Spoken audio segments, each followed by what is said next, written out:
Did ancient humans really sleep sitting up? Picture this. It is late at night. You are flat on your back, wrapped in a blanket, maybe with an extra pillow because adulthood is mostly about collecting pillows. Now imagine someone telling you this is a modern way to sleep. That, for most of human history, people did not lie flat. They slept sitting up, leaning against walls, piled onto bolsters, ready to jump when something moved in the dark. It sounds believable. Maybe a little too believable. So, did ancient humans really sleep sitting up? Sometimes yes. Most of them. Most of the time? Probably not. The story became popular because it mixes real things. Short medieval beds, raised pillows, Egyptian headrests, predators, and segmented sleep into one neat claim. The evidence is messier. Let us start with the oldest beds archaeologists have found. They were not chairs or wooden frames. They were prepared patches of ground. At sites in South Africa, researchers found layers of grass and other plants used for resting and sleeping tens of thousands of years ago, possibly much earlier. Some bedding sat on ash, likely to create a cleaner surface and discourage insects. That tells us early humans cared about warmth, cleanliness, insects, and comfort. Can archaeologists look at ancient grass and tell whether someone slept flat, curled up, or propped on one elbow? No. Bodies disappear. Bedding decays. Sleeping posture does not fossilize well. So whenever someone says ancient humans slept sitting upright, ask, how do we know? Most of the time, we do not. What we do have are broad bedding areas that make lying down perfectly plausible. Animals lie down, humans lie down, but that does not mean everyone slept flat every night. Some people sleep on wedges or recliners because of reflux, congestion, breathing trouble, injury, or pain. One viewer even described swollen legs after months sleeping in a chair. That is a useful reality check. Sleeping upright is possible. It can solve a problem. But possible does not mean comfortable, healthy, or normal for an entire species. Take breathing. Try sleeping flat with a blocked nose or a bad chest infection. You lie down, start coughing, sit up, and suddenly breathing feels easier. Modern studies also show that elevating the head and torso can help some people with obstructive sleep apnea. So yes, an ancient person with breathing trouble may have slept propped up.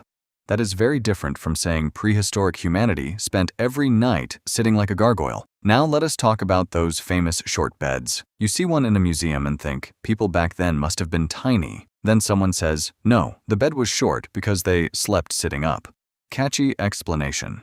Too neat. Some Europeans in the early modern period really did sleep with their heads and torsos raised on piles of pillows and long bolsters. But old beds can look shorter because mattresses, curtains, bedding, or parts of the frame are missing.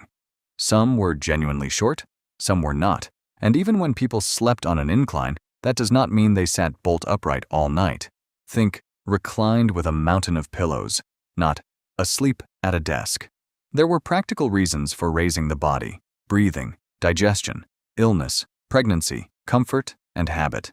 Status mattered too. In wealthy European homes, the bed could be a public stage. Powerful people received visitors while reclining, so an elevated position could be practical and fashionable at once. What about Egyptian headrests? They look uncomfortable to modern eyes. A curved support made from wood or stone, holding the head above the sleeping surface. Did Egyptians sleep with their entire bodies upright? No, a headrest supports the head and neck. A person could still lie on their side or back. Similar supports were used in parts of Africa, sometimes to improve airflow or protect elaborate hairstyles. Again, this proves variety, not one universal sleeping posture. Hammocks tell the same story. In hot, humid places, lifting the body off the ground can improve airflow and keep you away from damp soil and insects. But hammocks belonged to particular environments. People did not use them everywhere. There was never one ancient bed. There were grass mats, hides, platforms, hammocks, headrests, packed earth, wooden frames, and probably many things that left no trace. So what protected sleeping humans before locked doors and modern bedrooms? Was it the angle of their spine? Probably not. The strongest protection was the group. Imagine two situations. In the first, one person sleeps alone, sitting upright against a tree. In the second, 20 people sleep close together. One person coughs. Another tends the fire. Someone rolls over. A baby cries. A dog lifts its head. Which camp is harder to approach unnoticed? Obviously, the second one. Research among Hadza hunter-gatherers found that across many nights, the whole group was almost never asleep at exactly the same time. Different people naturally slept and woke at different times. Younger people stayed up later. Older people often woke earlier, and someone was usually stirring. That created a natural warning system. And it may explain ancient sleep better than the idea that everybody remained half-sitting and ready to sprint. They did not need every person to stay half awake. They needed the group to never become completely unaware. Fire helped too, but not because flames created a magical force field. A fire provided warmth, light, smoke, and a place to gather. It also needed attention. Someone had to add fuel and notice when it weakened. But fire had disadvantages. Smoke gets in your eyes. Heat is uneven. You warm one side while the other freezes. So you move, turn, lean, sit for a while, then lie down again. Ancient sleep may have looked less like one fixed posture and more like a long night of adjustments. What about first sleep and second sleep? Historical documents from pre-industrial Europe describe people sleeping, waking for a while, then returning for a second sleep. That pattern was real in some places, but not a universal rule. Artificial light changed human life, but temperature, culture, season, safety, age, and workload shaped sleep long before electric bulbs. There was no single ancestral routine waiting to be rediscovered. Ancient humans were adapting. Cold night, sleep close together and share warmth. Hot night, increase airflow and use lighter bedding. Insects, use plants, ash, smoke, or move the sleeping area. Breathing problem? Raise the upper body. Predators nearby? Choose a protected site, maintain fire, and rely on the group. Injury? Sleep in whatever position hurts least. #humans survived because we were flexible, not because we found one magical angle for sleeping.